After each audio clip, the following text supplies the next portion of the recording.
ဟောဒါနဲ့ဒီကြော်ညာလက်စားနဲ့ကျွန်တော်တို့ဒီနေရာ for travel ကနေပြီးတော့နောက်ထပ် key စင်တွေတခုနဲ့ကျွန်တော်ထပ်ပြီးမိတ်ဆက်ပေးခြင်းပါလိမ့်မယ်ဟုတ်ကဲ့ဒါလေးကတော့ဗုဒ္ဓဂယာခီးစင်လေးပါ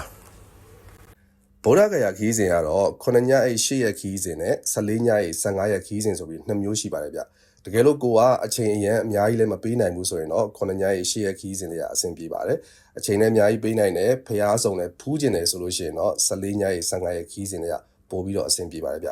9ညရဲ့10ရက်ခီးစဉ်ဆိုလို့ရှိရင်တော့တဦးမှာ USD ဒေါ်လာ840ဝန်းကျင်သာကျသင့်မှာဖြစ်ပြီးတော့14ညရဲ့15ရက်ခီးစဉ်ဆိုရင်တော့တဦးကို USD ဒေါ်လာ1000ဝန်းကျင်သာကျသင့်မှာဖြစ်ပါတယ်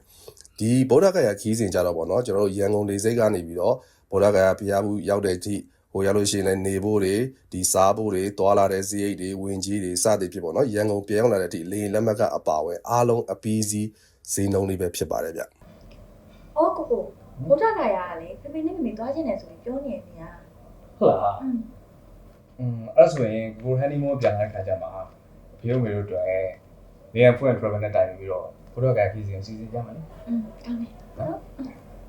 ။ကဲဗျာကိုအဲ့ဆိုအဆင်ပြေသွားပြီလား။ကျွန်တော်ပြန်လို့ပြပါဦး။ဟုတ်ကဲ့ကျေးဇူးအများကြီးတင်ပါတယ်။ဟုတ်ကဲ့ကျေးဇူးပါဗျာ။နေရာ for travel မှာဆိုရင်ပြည်တွင်းပြည်ပခီးစဉ်များကိုဈေးနှုန်းချိုသာစွာဖြင့်အကောင်းဆုံးဝန်ဆောင်မှုပေးနေပါပြီခင်ဗျာ။ခရီးစဉ်ကြောင့်အသေးစိတ်သိရှိလိုပါကချမ်းမှတ်ကိုအာတော့ကလန်ပြည်တော်စုရိပ်မုံအိမ်ရတင်ကန်းကျွန်းမြို့နယ်ထဲမှာတည်ရှိပြီးတော့နေရန် for travel ရဲ့ Facebook page နဲ့ TikTok account တွေမှာလာရောက်စုံစမ်းဆက်သွယ်မေးမြန်းနိုင်ပါတယ်ရှင်။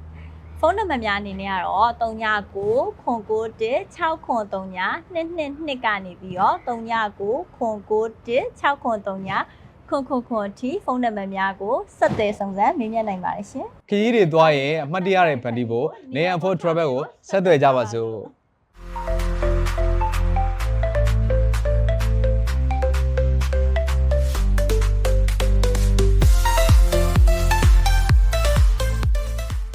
Wherever you go together with Neon 4